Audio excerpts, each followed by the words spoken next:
So hey, thank you guys for hanging around. So this will just be about me on this part, and again, I want to congratulate those of us who are continuously working on our journey. And we've had a couple of agents here that have just closed a couple of transactions, and we're going to highlight this stuff more. And the good part is that you don't give up. There are some veterans out here right now, people that I know that have done crazy business. Um, but you hear me say often, sorry about that with my glasses, but you hear me say often that if you had not been selling real estate for at least 10 years or 10 years or less, that like welcome real estate. You're now in a whole different type of market than we've had for years. And if you had not experienced that previously, is that this may be a culture shock to where we're at right now, as far as interest rates and there's not as many homes selling and just depending upon what area you're in, but it's very, very different right now. So I do want to highlight and really encourage, we've got some people that are on our success team that have been technically licensed and been in business a year and have not had the success that they were expecting, but they didn't quit. They kept improving their skills. They're working. And in this market, now they're closing some transactions or at least being out there working, building their pipelines, doing stuff that they had not been, that we haven't seen. We haven't seen. So I really want to stick that encouragement out there to you guys. For those of you that are going to EXPCon, reach out, look out for us as well. That's going to be an event that if you can put it into your schedule, go. But go with intention. Go with intention of what you're looking to accomplish beside learn. Okay. So, but we were talking about with the EXP model, and we were really just kind of talking about revenue share and like, why even be bothered with revenue share and all of that.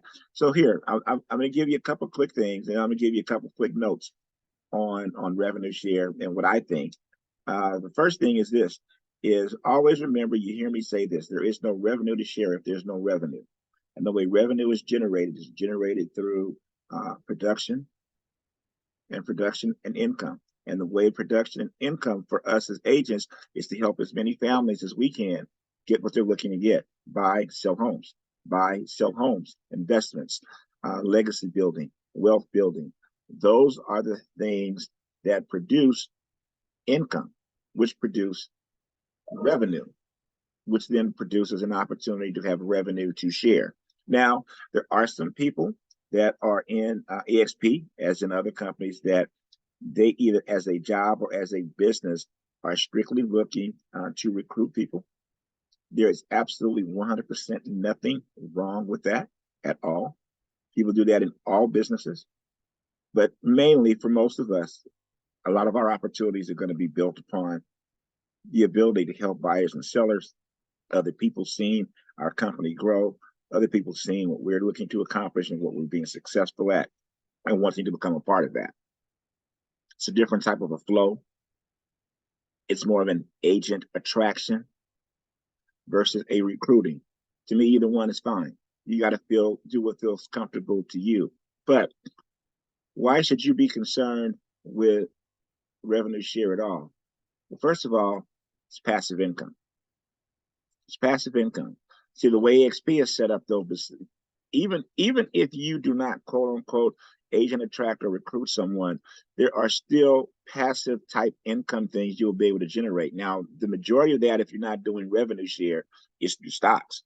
There are things through stocks that you will get, and I'm not just talking about the stocks that you'll get if you participate in the program after each closing. But whenever you cap, whenever your first sale of every year, there are different things that you'll receive company stock for. When that'll be allocated to you, which is a form of revenue sharing, but that's not specifically what we're talking about now. I'm talking about passive income that you can get in addition to whatever you're doing with your real estate sales career that comes to you monthly in a direct deposit. Passive income is something, to be perfectly honest with you, no matter what business that you're in, or whom you're working for, the way the world is and the way things are going, you should be looking at some sort of ways to get money that don't necessarily come from efforts that you're putting in every day. That's the way to grow. It's a great way to invest. So look for passive income. You should also have some sort of income diversification, which is your passive income, in my opinion. What do I mean by that? Meaning that with your transactions, when you're helping your buyers and you're helping your sellers and you're putting your deals together, there should be other ways that you can get income off of that same transaction legally, of course, and that is not at the detriment of the client. Like you'll see certain real estate brokerages also have escrow companies or have title companies. They have or you may have an agent also that does loans, that does the lending. That is a different income diversification off the same transaction. There's nothing wrong with that. Kind of depends upon where you're looking to be, whom you want to be, how you want your business structured. But you should consider that. Also, just for some long-term sustainability. Long-term sustainability, meaning that if you're in this real estate game for the long haul, you're going to be in it for a minute. You want to build as much as you can. So at some point, you'll be able to have this backup plan, these backup things, so that it'll be able to help you going along in the future. So you definitely want to have some type of long-term stability. Um, Company growth, leveraging your networks. These are all things that you will want that will work well for you in the EXP model as far as your revenue sharing. And leveraging your networks, one of the great things about that is you're able to leverage other things that you do in other areas. Like there's no territorial restrictions. You can actually work on your team building and your revenue share.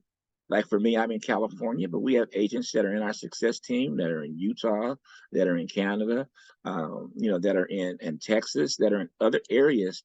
And since there's no territorial restrictions, that's able to help bring additional revenue to us and to our team.